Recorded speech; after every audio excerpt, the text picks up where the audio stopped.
Most people never get fit. And it's not because their body can't handle it, but because their ego can't handle being a beginner.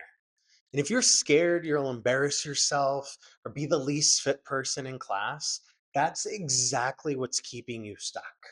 Because every day you don't start, the gap between who you are and who you want to become gets bigger and bigger. And the longer you wait, the harder it gets. Maybe not physically, but at the very least, mentally.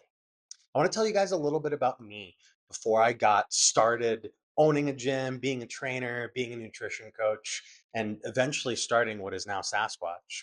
When I was 20 something years old and just moved to Washington from DC, I was about 265 pounds, didn't have a lick of muscle on me. I was extremely overweight. I was depressed. I lost all my hair. It actually happened that way, I promise. And I was terrified of being in the gym. I was forcing myself to go on a pretty regular basis, but I felt like I was the slowest. I felt like I was keeping everybody from actually being able to do the exercises if I was partnered up or something like that.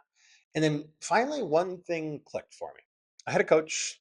I love this guy. He's going to forever be like in my heart for what he did for me.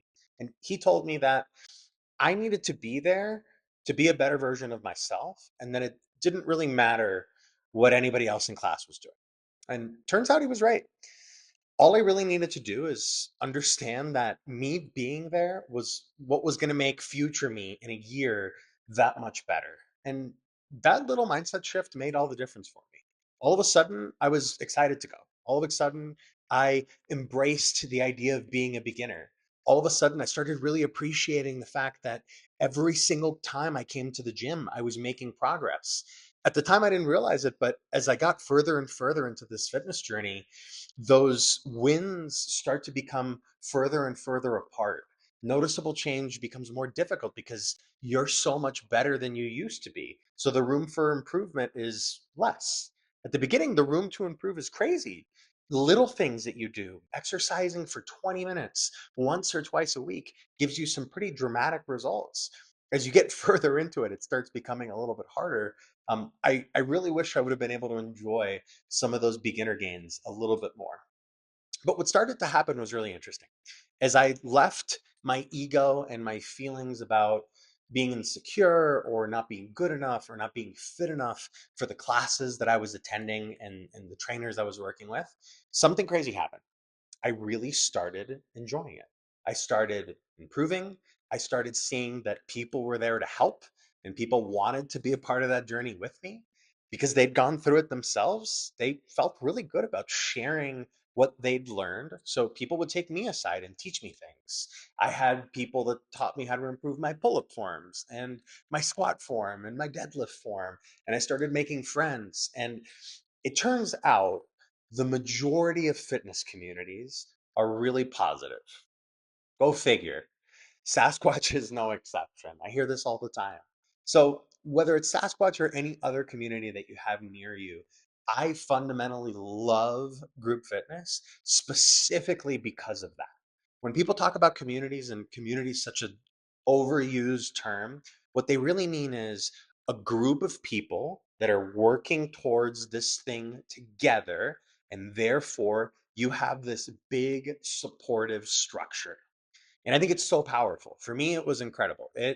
I mean, I dropped from 265 pounds all the way down to like 185 pounds before I started building some real muscle and getting into like some of the more technical stuff and learning Olympic lifting and learning powerlifting. Um, that weight loss journey and learning how to do all the things that I learned how to do along the way really couldn't have happened if I didn't have that community.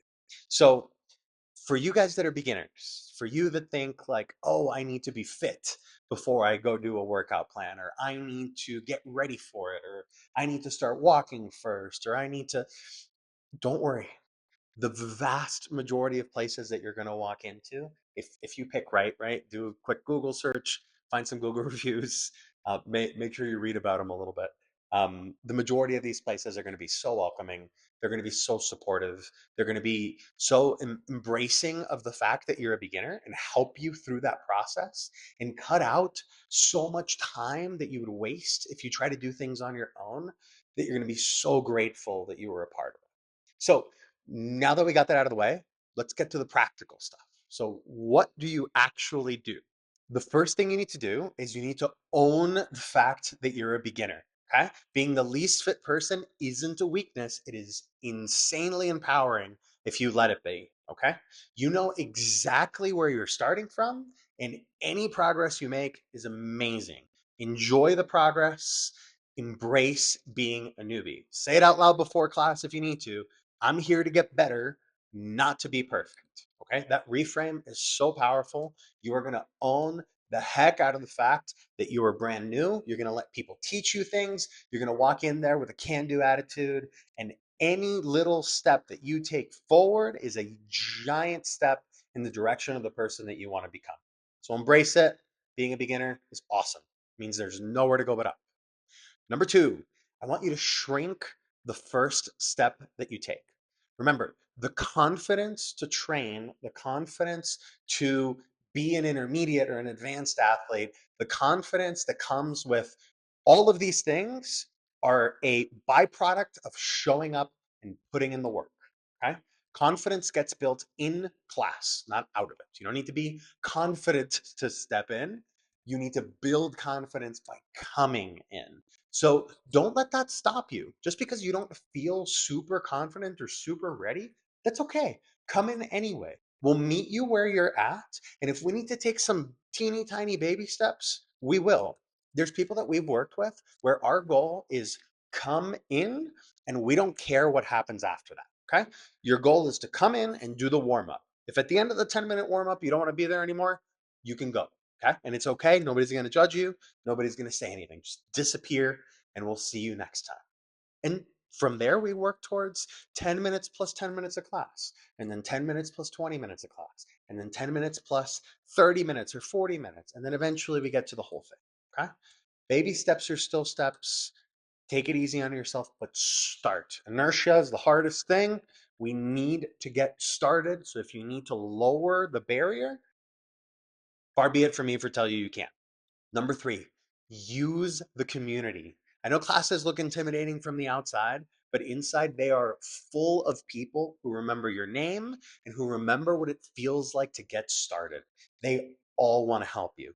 They all have 1,000 tricks that they've learned over the course of their journey that they want to share with you because they don't want you to go through the same things they did. Maybe they got super sore at the beginning and they didn't realize that they needed to take amino acids or use a foam roller. Maybe they didn't realize that getting lifting shoes was so important and it would help them squat so much better. Maybe they didn't realize that doing the cool down was so important. They kept skipping it and now they feel so much better when they don't. I promise you, there's going to be oversharing, if anything. Okay. Embrace that community, be a part of it, ask questions, and you're going to get so much out of this experience. So, you're scared of being the least fit person in the room, that's a good thing. Okay. That means you care. But you don't get stronger by avoiding the room. You get stronger by walking into it scared and doing the reps anyway. So show up once, then show up again, and your future self is going to thank you for it. I'm cheering you guys on. Let's get after it. If you like that video and you want more of this, click on this one over here and learn something new.